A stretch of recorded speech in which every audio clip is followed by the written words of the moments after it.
দেখছেন tech news 365 YouTube channel, আর সাথে আছে আমি জয়প্রকাশ।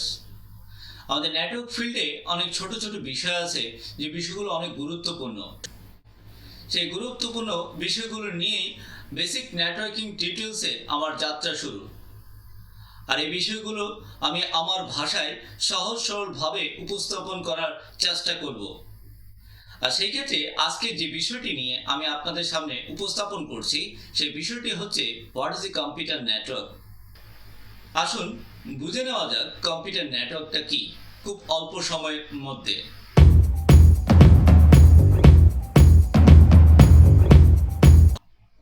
যদি আমরা সনাতন পদ্ধতিতে বলি কম্পিউটার নেটওয়ার্ক বলতে আমরা কি বুঝি, তাহলে আমরা হয়তো এক নিমিষেই বলে দিতে পারি একটি কম্পিউটার অপর কম্পিউটারের সাথে সংযোগ স্থাপনের ভিত্তিতে ডাটা আদান প্রদান করার যে ব্যবস্থাপনা সেটিকে আমরা বলে থাকি কম্পিউটার নেটওয়ার্ক। এই সনাতন পদ্ধতি থেকে বের হয়ে কম্পিউটার নেটওয়ার্কটিকে আমরা একটু পূর্ণাঙ্গ রূপে বোঝার চেষ্টা করি। মূলত কম্পিউটার নেটওয়ার্ক দুটি স্ট্রাকচারে গঠিত। তার মধ্যে একটি স্ট্রাকচার হচ্ছে ফিজিক্যাল স্ট্রাকচার আর একটি লজিক্যাল স্ট্রাকচার। এখন কথা হচ্ছে কি ফিজিক্যাল স্ট্রাকচার বলতে আমরা কি বুঝি। আমাদের কম্পিউটারগুলোর মধ্যে হার্ডওয়্যারগত স্ট্রাকচারের ভিত্তিতে যে কমিউনিকেশন পদ্ধতি সেই স্ট্রাকচারকে আমরা বলছি কি ফিজিক্যাল স্ট্রাকচার। এরপর হচ্ছে কি লজিক্যাল স্ট্রাকচার। লজিক্যাল স্ট্রাকচার মূলত চারটি প্রধান বিষয়ের উপর ভিত্তি করে পরিচালিত হয়। একটি আইপি অ্যাড্রেস, একটি মডেল, একটি প্রোটোকল আর একটা হচ্ছে অ্যাপ্লিকেশন। আমাদের যখন একটি নেটওয়ার্ক সংগঠিত হয় সেই নেটওয়ার্কে যে কটা কম্পিউটার থাকে প্রত্যেকটা কম্পিউটারকে আইডেন্টিফাই করার জন্য একটি করে অ্যাড্রেস ইউজ করা হয়, যে অ্যাড্রেসকে নেটওয়ার্কের ভাষায় বলা হয় আইপি অ্যাড্রেস। আইপি অ্যাড্রেস বসানো হলে কিন্তু তারা সবাই সবার সাথে ডাটা আদান প্রদান করতে পারে না।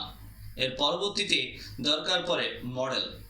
মডেল হচ্ছে কি কার্য পদ্ধতি, অর্থাৎ একটি কম্পিউটার থেকে অপর কম্পিউটারে ডাটা আদান প্রদান করার ক্ষেত্রে কোন পদ্ধতিতে পরিচালিত হবে সেটাই পরিচালিত করে থাকে এই মডেল। এরপর হচ্ছে কি প্রোটোকল। আমাদের যখন একটি কম্পিউটার অপর কম্পিউটারের সাথে কমিউনিকেশন করে তখন কিছু নিয়ম কানুনের ভিত্তিতে ডাটাটা আদান প্রদান হয়, আর এই নিয়ম কানুনগুলোকে পরিচালিত করে থাকে প্রোটোকল।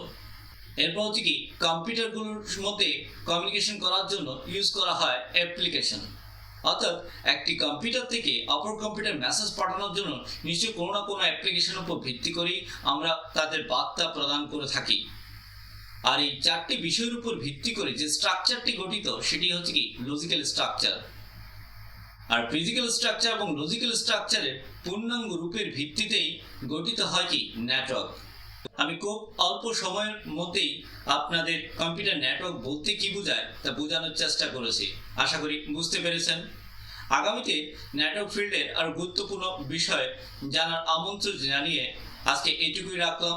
সবাই ভালো থাকবেন, ধন্যবাদ।